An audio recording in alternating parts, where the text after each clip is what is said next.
Kemi 1000 pjesëmarrës, janë 550 garuz të rritur, cilët garojnë në disiplinat 5 dhe 10 km.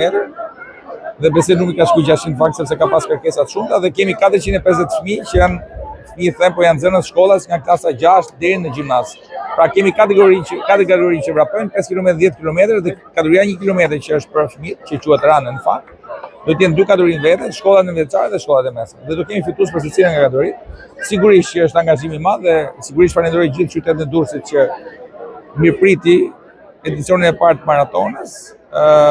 Dhe shpresojmë që të bëhet traditë, se e rëndësishme shumë është që të bëhet traditë dhe çdo vit ne të kemi aktivitet të tillë, i cili t'i japi mundësi gjithë shtresave që të garojnë për kënaqësitë e tyre, por sigurisht edhe për kauzat secili që ka, për sfidat që kanë me veten. Interesi duket i madh, por kemi pjesëmarrës edhe nga jashtë vendit.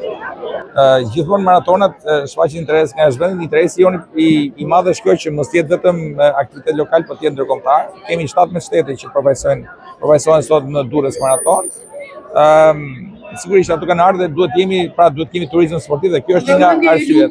Kështu që shpresoj shumë që nga viti në vit të rritemi dhe vitin tjetër do të jetë një gjë tjetër. A cilën ti pjesëmarrësi me moshë më të madhe? Kemi shumë moshë më të madhe, kemi 2 veta që janë mbi 80 vjeç, kështu që se dim se kush do dalë i pari.